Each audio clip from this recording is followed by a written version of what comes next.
Salut à toi et bienvenue dans cette deuxième vidéo d'une série de 3 vidéos basées sur l'achat-revente immobilier.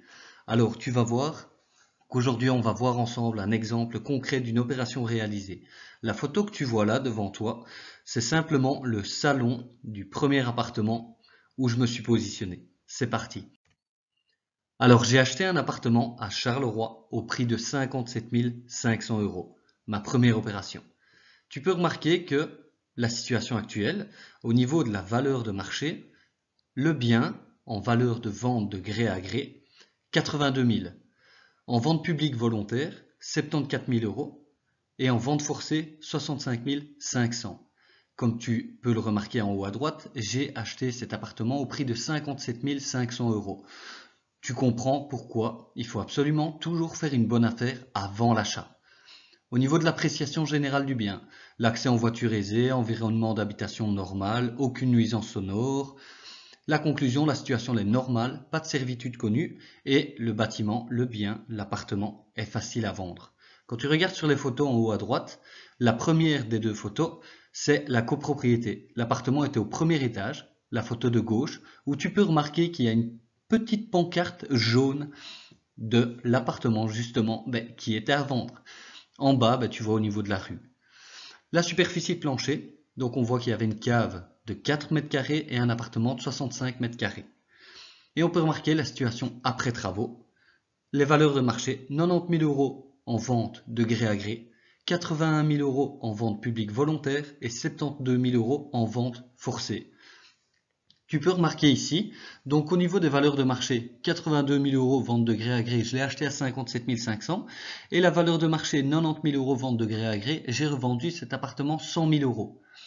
Tu vois ici, on est à Charleroi, c'était ma première opération et au final elle s'est très bien déroulée. C'est pour ça que je dis voilà, que Charleroi, c'est vrai que les prix sont un peu plus bas, mais si tu t'y connais et tu sais dans quel endroit tu dois acheter à Charleroi, tu es certain de réaliser une bonne affaire.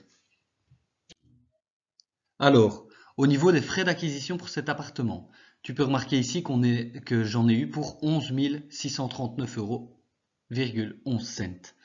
Le prix de vente, comme tu remarques, il est noté 60 000, pas d'acompte. En dessous, on remarque au niveau divers, moins 2 500 €.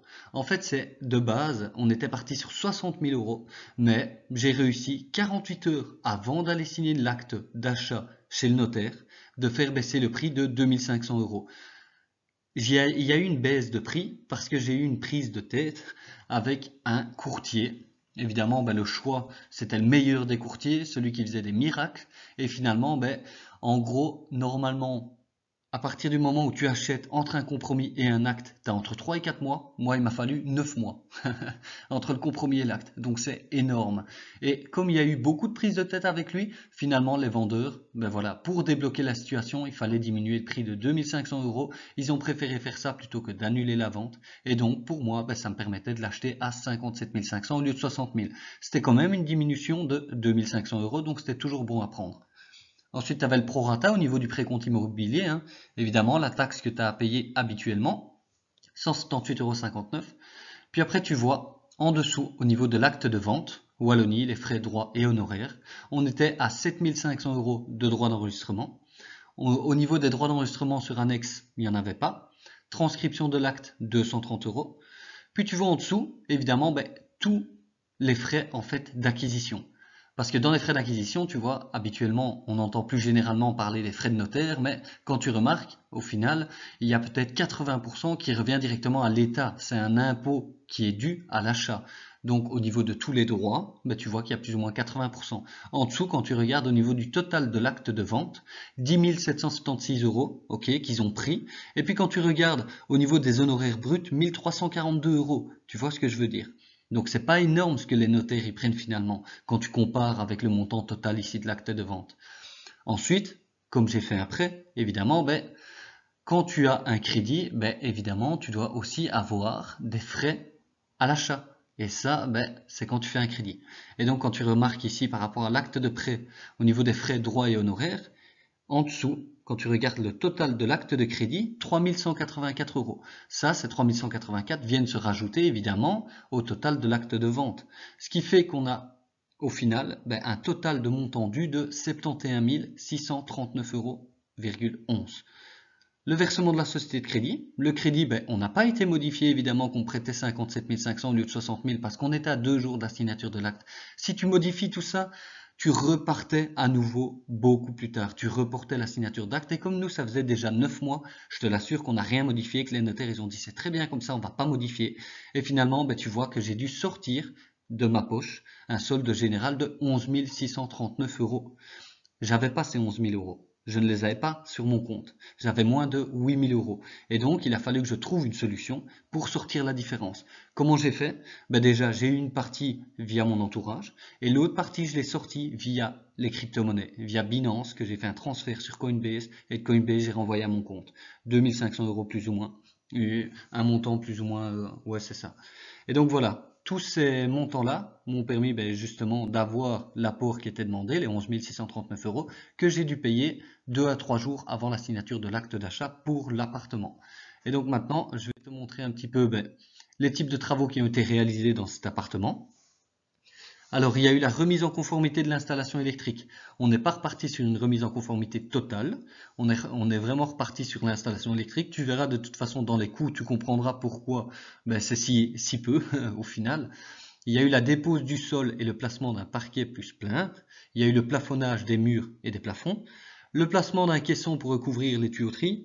Le remplacement du WC et la mise en peinture des murs et sols. Alors, la totalité a été déléguée à 2-3 entrepreneurs, sauf la mise en peinture des murs et des sols, ça c'est moi qui m'en suis occupé avec une personne de ma famille. Alors voilà, ici tu remarques avant, pendant, après. Tu vois l'avant, le pendant c'est quand il y a eu les travaux évidemment, et le après c'est au niveau de la revente, dans quel état était cet appartement-là. On voit ici au niveau du salon, en haut à gauche, c'était comme ça quand moi je l'ai acheté.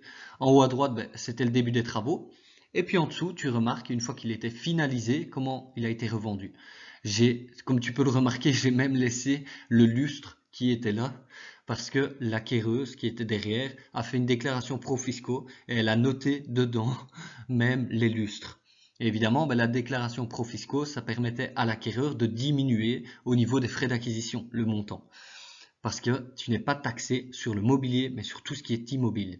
Donc tu vois, finalement, ça s'est bien passé, ce salon était beaucoup mieux par après.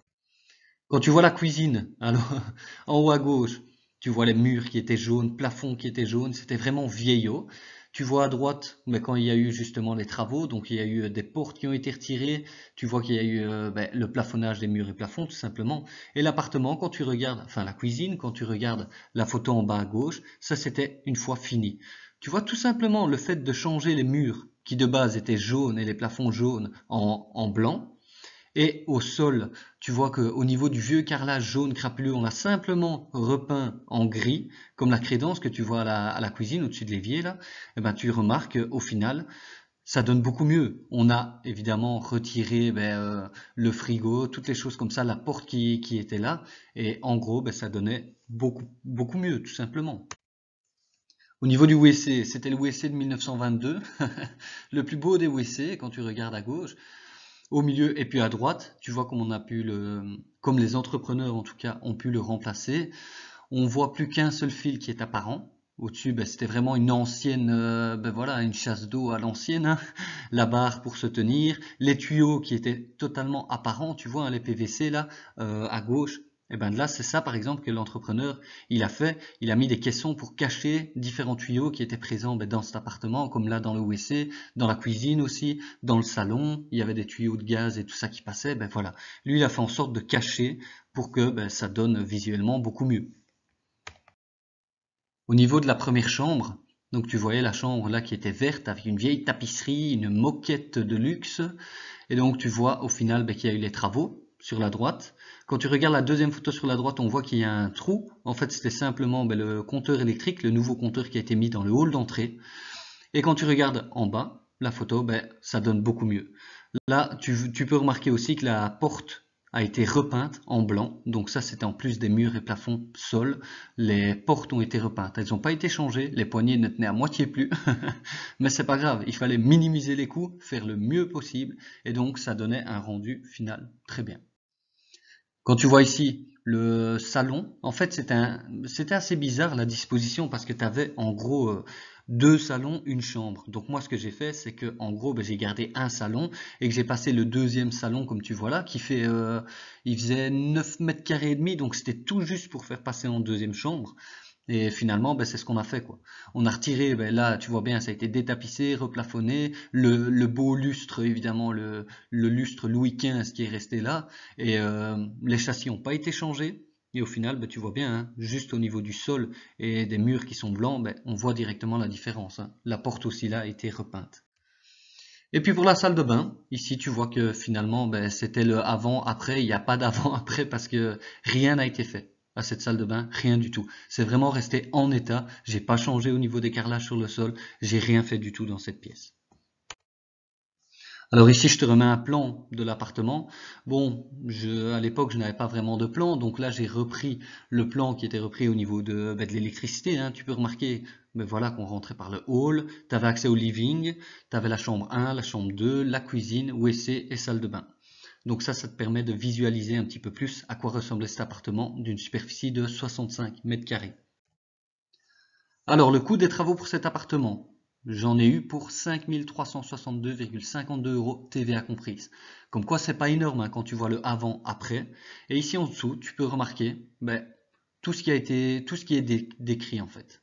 La pose et fourniture d'une couche de fixe finish sur les murs et plafonds, WC classique agencement des évacuations, caisson en bois pour recouvrir la tuyauterie d'évacuation de gaz, pose et fourniture parquet, le quick step, hein, simple, sur le hall, les deux chambres, séjour avec ses plaintes. On voit en dessous également la facture au niveau de la mise en conformité de l'installation existante, au niveau de l'électricité. Tu remarques ici que j'ai eu une facture de 848 et puis une deuxième de 804. Bref, on en était pour 5 362,52 € TVA comprise pour ces travaux. Les frais de revente pour cet appartement. Alors, j'en ai eu pour 68 131,15 €. Je te rassure, ici, dans ces 68 000, il y a évidemment le remboursement de la société de crédit. Donc, comme tu remarques, le prix de revente, 100 000 €. Le précompte immobilier, à nouveau, hein, prorata versé par l'acquéreur, 288, ça c'est moi qui l'ai récupéré, mais au final, j'ai dû quand même repayer quelques mois plus tard la différence par rapport à mon année en cours. La déduction de la compte versée hors étude, là tu as 5 000 €, ça c'était les honoraires de l'agence immobilière, donc l'agent immobilier pour revendre cet appartement a pris 5 000 €, les frais de délivrance confrères, les sommes dues au syndic, les remboursements, évidemment là j'étais en copropriété, hein, un appartement toujours via un syndic, et donc le remboursement de la société record, 61 968,94 €. Tu te souviens que moi j'ai eu un crédit de 60 000 € pour mon achat, au final j'ai dû rembourser plus, pourquoi ? Parce que, en gros, déjà j'ai fait un différé de paiement, ça veut dire que je remboursais uniquement les intérêts et je remboursais pas de capital. Et en gros, j'avais évidemment des indemnités de remboursement anticipé. Quand tu rembourses beaucoup plus rapidement, tu as 3 mois d'indemnité de remboursement anticipé à devoir rajouter. J'avais différents frais aussi, ce qui fait que j'en étais à 61 968. Tu vois en dessous, au niveau de la main levée hypothécaire, tout ça fait en fait, comme tu regardes, qu'on était à un total de 1023 €. Donc au niveau de la revente, tu comprends, c'était pas énorme. Ce qui a pesé le plus là-dedans, c'était vraiment les honoraires de l'agence immobilière. Mais au final, quand tu soustrais 100 000 € mon prix de vente, moins les 68 131,15 €, on voit que on arrive à un solde général de 31 868,85 €. Ces 31 868,85 € ont été versés sur mon compte 3-4 jours après la signature de l'acte de revente chez le notaire. Ce qui est intéressant aussi par rapport à ça, c'est que en gros, tu te souviens, au début, je t'ai dit que la valeur de l'appartement après travaux était de 90 000 €. Moi, j'ai revendu cet appartement à une personne qui a acheté sans crédit. Donc, en fonds propres, elle a acheté pour mettre à louer. Elle ne voulait rien faire dedans, la personne. Elle voulait juste poser ses valises, enfin, plutôt que ses locataires posent ses valises sans qu'elle n'ait rien à faire dedans. Et donc, en gros, voilà, elle a acheté 100 000 alors qu'il avait une valeur de 90 000.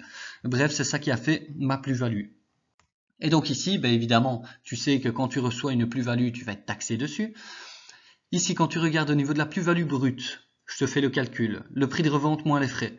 Donc 100 000 € moins 68 131,15 €, on arrive à 31 868,85 €. Ici, quand tu regardes la revente dans les 2 ans, quand tu revends dans les 2 ans, tu récupères 3/5 des droits d'enregistrement. Normalement, tu as vu dans le décompte d'acquisition qu'on était à 7 500. Mais vu que moi j'ai acheté à 57 500, ben j'ai une restitution de 3/5.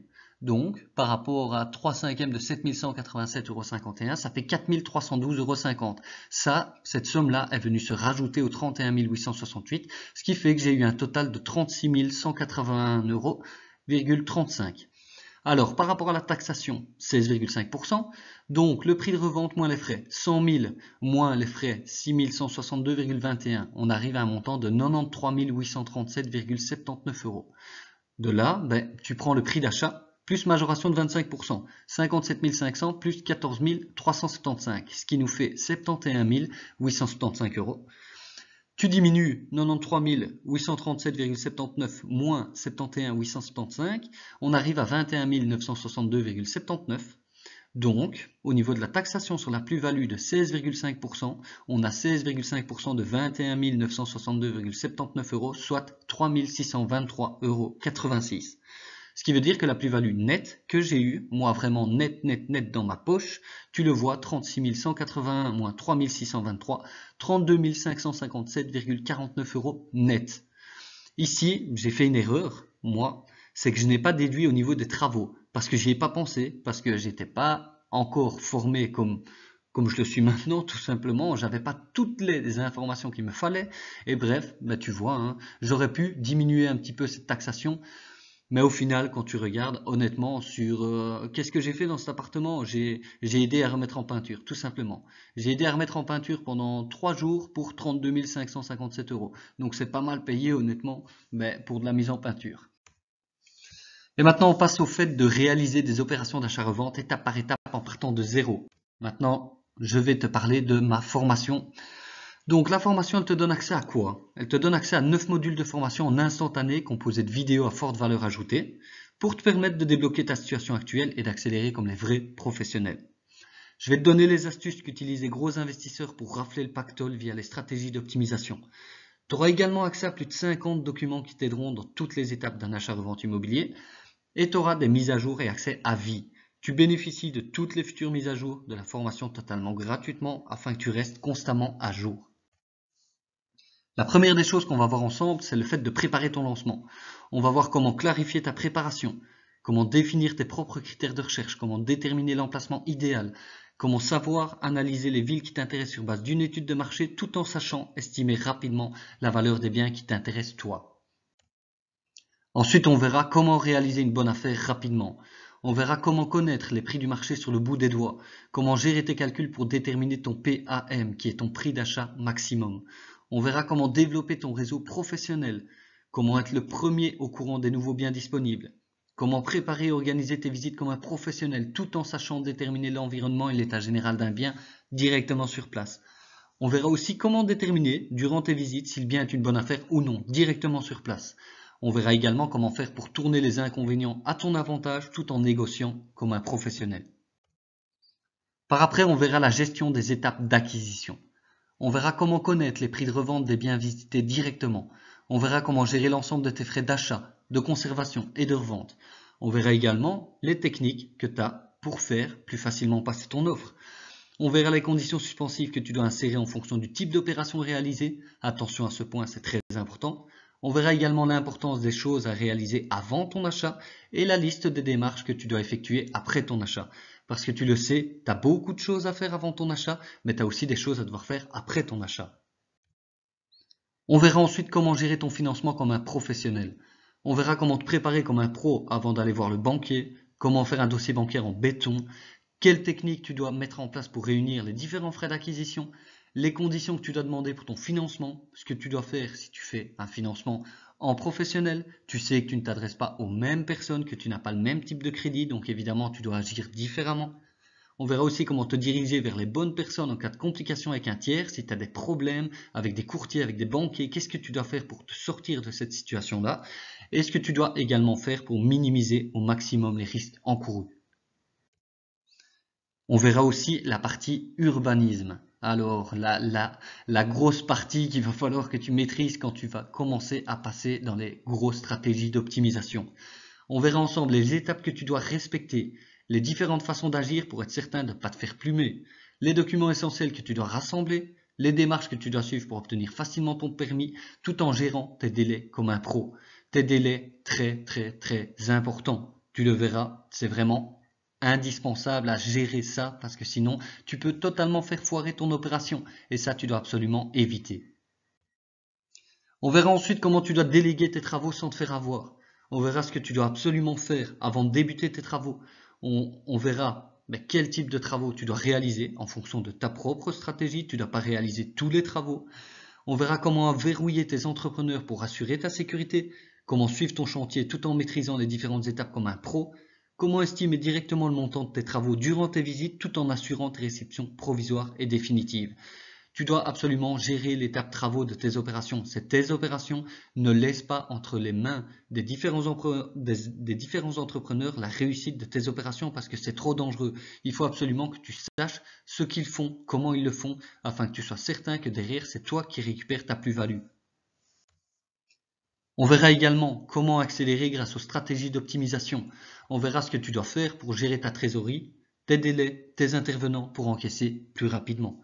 On verra l'ensemble des étapes que tu dois suivre pour réussir chaque opération. On verra tout ce que tu dois savoir sur la division de maison, sur la division d'appartements, sur la division de terrain, sur les indivisions, les associations, toutes les choses que tu as à faire. Et c'est également dans cette stratégie d'optimisation qu'on verra comment tu peux t'y prendre pour faire des opérations sans mettre 1 euro de ta poche sur la table et sans faire un seul crédit tout en récupérant 50% net de l'opération. On verra comment optimiser ta revente comme un professionnel. On verra comment déterminer exactement tes frais de revente, comment appliquer la liste de choses à faire en fonction de la stratégie de revente utilisée, comment être certain de revendre ton bien au meilleur moment, parce qu'il ne faut pas que tu revendes à un tel moment, il faut que tu revendes à un moment qui est vraiment adéquat et vraiment correspondant à ce que les gens recherchent, c'est très important. On verra ce que tu dois absolument faire pour gérer ta revente, comment utiliser toutes les astuces disponibles pour revendre ton bien comme un professionnel et ce que tu dois également faire après avoir revendu ton bien. Ça revient comme à l'étape acquisition où tu as énormément de choses à faire avant de revendre ton bien, mais une fois que tu as revendu ton bien, tu dois également faire certaines choses et ça c'est très important. On verra finalement comment ne pas te faire avoir par les taxes et impôts. On verra tout ce que tu dois savoir sur les différents types de taxation. Comment faire pour optimiser tes opérations pour diminuer au max les taxes? Comment gérer tes opérations de spéculation sans te faire requalifier? Ce que tu dois faire pour éviter les avis d'insuffisance et les erreurs que tu dois éviter de faire. Le plus important, la fiscalité, attention à ça. Et donc voilà, on arrive à la fin de cette vidéo et dans la prochaine vidéo, on verra ensemble les différents types de stratégies à mettre en place et on se concentrera particulièrement sur les divisions de parcelles. Sur ce, je te dis à demain pour la prochaine vidéo. Salut!